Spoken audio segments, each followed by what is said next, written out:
हरे कृष्ण। ओम अज्ञानतिम्रान्धस्य ज्ञानाञ्जनशलाकया चक्षुरुन्मीलितं येन तस्मै श्रीगुरुवे नमः। श्रीचैतन्यमनोभीष्टं स्थापितं येन भूतले सव्यं रूपकदा मह्यं ददाति स्वपदान्तिकम्। जय श्री कृष्ण चैतन्य प्रभु नित्यानंद श्री अद्वैत गदाधर शिवासादि गौर भक्तवृंद। हरे कृष्ण कृष्ण कृष्ण हरे हरे, हरे राम राम राम हरे हरे।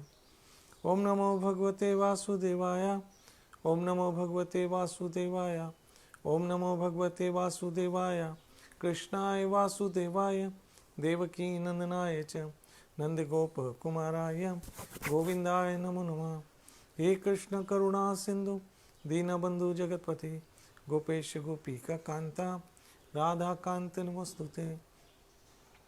तप्ता कंचन गौरंगी राधे वृंदावनेश्वरी वृषभानुसुते देवी प्रणमामि हरिप्रिय। श्री कृष्ण चैतन्य प्रभु नित्यानंद श्री अद्वैत गदाधर श्रीवासादि गौर भक्तवृंद। हरे कृष्ण कृष्ण कृष्ण हरे हरे, हरे राम राम राम हरे हरे। हरे कृष्ण। आज एकादशी है, श्रावण मास के शुक्ल पक्ष की एकादशी। आइए इस एकादशी की कथा और महात्म्य सुनते हैं। धर्मराज युधिष्ठिर बोले कि हे भगवान, अब आप मुझे श्रावण मास के शुक्ल पक्षी एकादशी की कथा सुनाइए। इस एकादशी का क्या नाम है, इसकी क्या विधि है। श्री मधुसूदन बोले, हे राजन, अब आप शांति पूर्वक श्रावण मास के शुक्ल पक्ष की एकादशी की कथा सुनिए।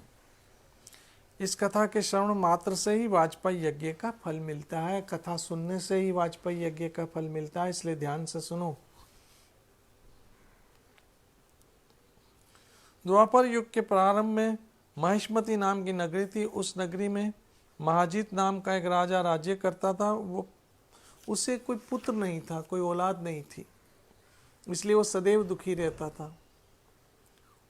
वो राज्य उसे कष्टदायक प्रतीत होता था, क्योंकि उसको लग रहा था कि मेरा जब शरीर छूट गया तो मेरा राजपाट तख्त ताज इतनी सारी अरबों खरबों की प्रॉपर्टी कौन संभालेगा।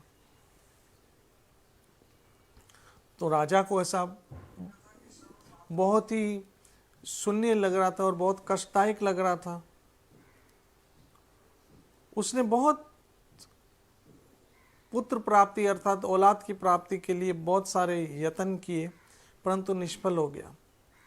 जब वो राजा वृद्ध होने लगा तो उसे चिंता भी बढ़ने लगी कि अब क्या होगा, राज का क्या होगा, राज्य का क्या बनेगा।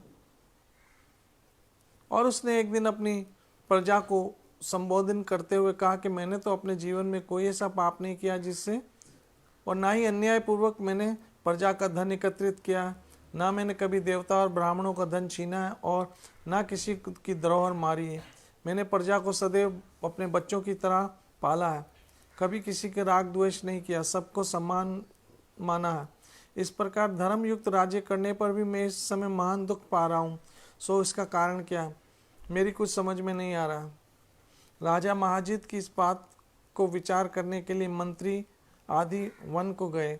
वहाँ वन में जाकर उन्होंने दो बड़े ऋषि मुनियों के दर्शन किए। उस स्थान पर वायुव्रत और धर्म के ज्ञाता महर्षि लोमेश के पास गए। उन सब ने जाकर उन महर्षि को यथा योग्य प्रणाम किया और उनके सम्मुख बैठ गए। उनके दर्शन से सबको बड़ी प्रसन्नता हुई और उनकी विनय करने लगे कि हे देव, हमारे अहोभाग्य है कि हमने आपके दर्शन किए। इस पर लोमेश ऋषि बोले कि हे मंत्रीगण, आप लोगों को विनय और आपके सद्व्यवहार से मैं अत्यंत प्रसन्न हूँ। आप मुझे अपने आने का कारण बताइए। मैं आपके कार्य को अपनी शक्ति के अनुसार अवश्य करूँगा, क्योंकि हमारा शरीर ही परोपकार के लिए होता है। इसमें कंचित मात्र भी संदेह नहीं है। लोमेश ऋषि के ऐसे वचन सुनकर मंत्री बोले कि मैं ऋषि, आप हमारी समस्त बातों को जानने में ब्रह्मा से भी अधिक है, अतः आप हमारे संदेह को दूर कीजिए महिष्मती नाम की पुरी में महाजीत नाम का एक धर्मात्मा राजा है। वह राजा वो प्रजा को अपने बच्चों की तरह, पुत्र की तरह धर्म पालन करता है, परंतु फिर भी वो पुत्रहीन है, उसे कोई औलाद नहीं है। इससे वो अत्यंत दुखी रहता है।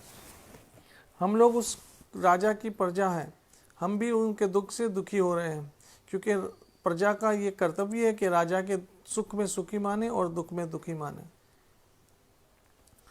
हमको उसके पुत्रहीन होने का भी अभी तक कारण प्रतीत नहीं हो रहा, पता नहीं चल रहा।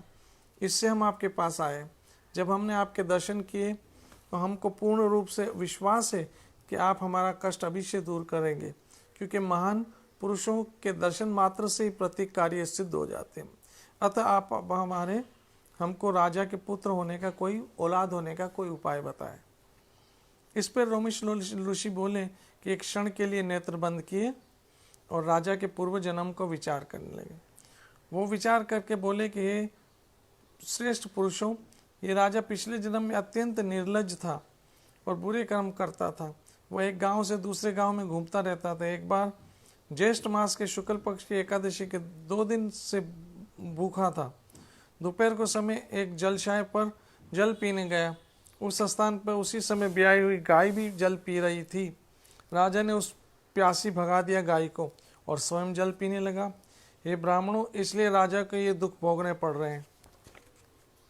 एकादशी के दिन भूखा रहने से उसको राजा मिला और प्यासी गौ को हटाने से पुत्र का वियोग मिला और दुख भोग रहा है। इस पर सब लोग बोले कि हे महर्षि, शास्त्रों में ऐसा लिखा है कि पुण्य से पाप नष्ट हो जाते, इसलिए कृपा करके आप राजा के पूर्व जन्म के पाप नष्ट होने के कोई उपाय बतलाएं, क्योंकि उस पाप के क्षय होने से ही उसे संतान अर्थात पुत्र रत्न की प्राप्ति होगी। ब्राह्मणों के ऐसे वचनों को सुनकर लोमेश ऋषि बोले कि हे ब्राह्मणों, यदि श्रावण मास के शुक्ल पक्ष की पुत्रदा एकादशी को तुम सब लोग व्रत करो और रात्रि का जागरण करो और उस व्रत का फल राजा को प्रदान कर दो, तो तुम्हारे राजा के यहाँ संतान अर्थात पुत्र पैदा होगा। राजा के समस्त दुख नष्ट हो जाएंगे। मंत्रियों सहित समस्त प्रजा महर्षि लोमेश ऋषि के वाक्यों को सुनकर प्रसन्नता पूर्वक अपने नगर वापस आए। उन सब लोगों ने श्रावण मास के शुक्ल पक्ष की पुत्रदा एकादशी को लोमेश ऋषि की आज्ञा अनुसार विधि पूर्वक व्रत किया और द्वादशी के दिन उसका फल राजा को दिया। उस पुण्य के प्रभाव से रानी गर्भ धारण किया और 9 महीने के बाद पश्चात एक अत्यंत तेजस्वी पुत्र पैदा हुआ। हे राजन, इसलिए इस एकादशी का नाम पुत्रदा पड़ा। जो मनुष्य पुत्र रत्न अर्थात संतान चाहते हैं, उनको इस एकादशी की विधि पूर्वक व्रत करना चाहिए। इस व्रत के प्रभाव से श्लोक में सुख और परलोक में स्वर्ग मिलता है। ये थी आज की एकादशी कथा। अवश्य आप सब भाग्यशाली हैं कि एकादशी का व्रत रखा और गीता का एक श्लोक जैसे मैं रोज़ पढ़ता हूँ, आज भी पढ़ देता हूँ। परित्राणाय साधूनां विनाशाय च दुष्कृतां धर्म संस्थापनार्थाय संभवामि युगे युगे। मैं साधुओं की रक्षा और दुष्टों के विनाश के लिए हर हर युग में इस संसार में धर्म की स्थापना करने के लिए प्रकट होता हूँ। तो आज की सत्संग को यहीं विराम देते हैं। कल फिर मिलेंगे। कल द्वादशी है। आप सबों को मेरा ठाकुर सुखी, स्वस्थ और सुरक्षित रखे। जय जय श्री राधे, जय जय श्री राधे, जय जय श्री राधे।